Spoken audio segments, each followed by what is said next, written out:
അല്ല, അക്കാര്യത്തിൽ ജമാഅത്തെ ഇസ്ലാമി UDF പിന്തുണ നൽകാൻ വേണ്ടി തീരുമാനിച്ചിരിക്കുന്നു. എത്രയോ കാലമായി അവരുടെ പിന്തുണ ഇടതുപക്ഷത്തിനായിരുന്നു. ജമാഅത്തെ ഇസ്ലാമി അല്ല, അവരുടെ രാഷ്ട്രീയ രൂപമായ വെൽഫെയർ പാർട്ടി രൂപീകരിക്കുന്നതിന് മുമ്പേ തന്നെ ജമാഅത്തെ ഇസ്ലാമി എത്രയോ കാലമായിട്ട് ഇടതുപക്ഷത്തിന് പിന്തുണ കൊടുത്തു എന്ന് മാത്രമല്ല, കേരളത്തിൻ്റെ മുഖ്യമന്ത്രി പറഞ്ഞു ഞങ്ങളുടെ ഉറ്റ കൂട്ടുകാരാണ് ജമാഅത്തെ ഇസ്ലാമി. ആ പറഞ്ഞത് ആർക്കൈവ്സിലുണ്ട് മാധ്യമങ്ങളുടെ. ഇപ്പോൾ കേരളത്തിലെ രാഷ്ട്രീയ സാഹചര്യം മാറുകയും ഇടതുപക്ഷത്തിന് പകരമായി കേരളത്തിൽ അധികാരത്തിൽ വരേണ്ടത് UDF ആണെന്ന് പൊതുവിൽ ജനങ്ങളെല്ലാം തീരുമാനിച്ചൊരു ഘട്ടത്തിൽ വെൽഫെയർ പാർട്ടി തീരുമാനിച്ചു ഇടതുപക്ഷത്തെ മാറ്റണം, കേരളത്തിൽ അധികാരത്തിൽ വരേണ്ടത് UDF ആണ്. അപ്പോൾ അവർ UDF പിന്തുണ കൊടുക്കാൻ വേണ്ടി തീരുമാനിച്ചിരിക്കുന്നു. അപ്പോൾ തീരുമാനത്തിൽ മാറ്റം വരുത്തിയത് വെൽഫെയർ പാർട്ടിയാണ്.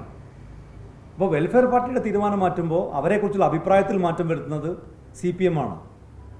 UDF സംബന്ധിച്ചിടത്തോളം ഞങ്ങൾക്ക് പിന്തുണ നൽകാൻ, കേരളത്തിലെ ഇടതുപക്ഷത്തിൻ്റെ ഭരണം അവസാനിപ്പിക്കാൻ, ഈ കഴിഞ്ഞ 10 കൊല്ലത്തെ അഴിമതി മാത്രം മുഖമുദ്രയാക്കിയ, വികസന കാര്യത്തിൽ കേരളത്തെ പിറകോട്ടടിച്ച ഇടതുപക്ഷത്തെ താഴെ ഇറക്കി UDF അധികാരത്തിൽ കൊണ്ടുവരാനുള്ള വിശാലമായ ഒരു അജണ്ടയിലേക്ക് വെൽഫെയർ പാർട്ടിയെ പോലെയുള്ള സംഘടനകൾ പിന്തുണ നൽകുമ്പോൾ ആ പിന്തുണ സ്വീകരിക്കണം എന്ന തീരുമാനമാണ് UDF എടുത്തത്.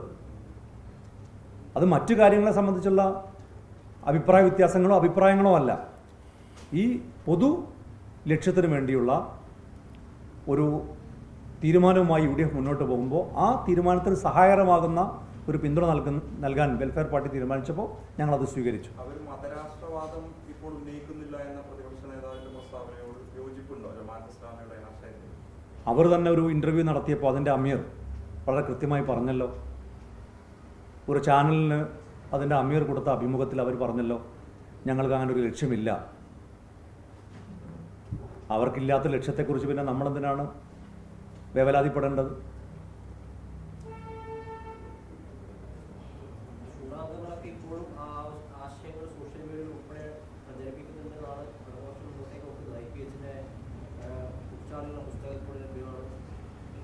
ഒന്നാമത്തെ കാര്യം, ആ സംഘടന തന്നെ എത്രമാത്രം ചെറിയ സംഘടനയാണ് ഇന്ത്യയിൽ. അവർ വിചാരിച്ചാൽ ഇന്ത്യയിൽ അങ്ങനെ ഒരു മതരാഷ്ട്രം സ്ഥാപിക്കാൻ കഴിയുമോ? വർത്തമാനകാല ഇന്ത്യ നേരിടുന്ന വെല്ലുവിളി അതാണോ? ഒരു മുഖ്യമന്ത്രി ഒരു മുസ്ലിം ഐഡൻറ്റിറ്റിയിലേക്ക് വെടിയുതിർക്കുകയും അത് അഭിമാനത്തോടെ പോസ്റ്റ് ചെയ്യുകയും ചെയ്യുന്ന ഒരു കാലത്താണ് നമ്മൾ ജീവിക്കുന്നത്.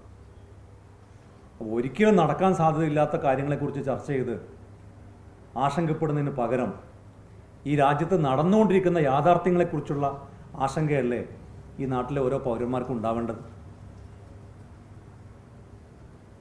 ഒരു നാട്ടിൽ ജയിക്കുന്ന ആളുകളുടെ മതം നോക്കി അത് പരിശോധിച്ചാൽ വർഗീയതയാണ് എന്ന് പറയുന്ന ഭരണകൂടമുള്ളൊരു സ്റ്റേറ്റിലല്ലേ നമ്മൾ ജീവിക്കുന്നത്?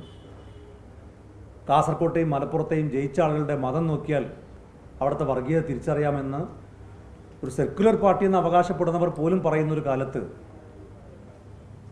അതൊക്കെയല്ലേ ഇപ്പോൾ കാലത്ത് ആശങ്കപ്പെടേണ്ട വസ്തുതകൾ.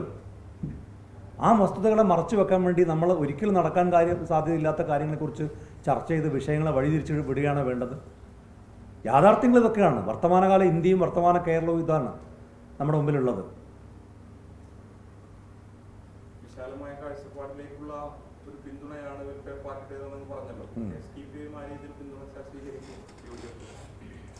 അല്ല, STP പോലെയാണോ വെൽഫെയർ പാർട്ടി എന്നുള്ളൊരു ചോദ്യമുണ്ട്. STPയും വെൽഫെയർ പാർട്ടിയും രണ്ട് സംഘടനയാണ്.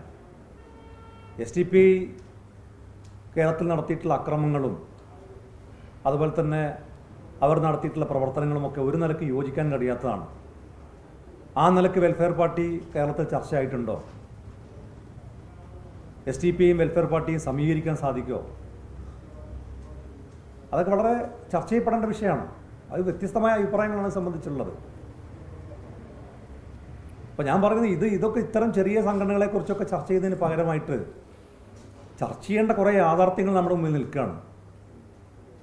ആ വിഷയങ്ങളാണ് കേരളത്തിലും ഇന്ത്യയിലൊക്കെ യഥാർത്ഥത്തിൽ ഇപ്പോൾ ചർച്ച ചെയ്യേണ്ടത്. അത് മറച്ചു വെക്കാൻ വേണ്ടി ഇത്തരം ചെറിയ സംഘടനകളുടെ പേരുകളൊക്കെ പറഞ്ഞ് വിഷയങ്ങളെ വഴിതിരിച്ചു വിടരുത് എന്നൊരു അഭ്യർത്ഥനയാണ് ഞങ്ങൾക്ക് മുന്നോട്ട് വെക്കാനുള്ളത്.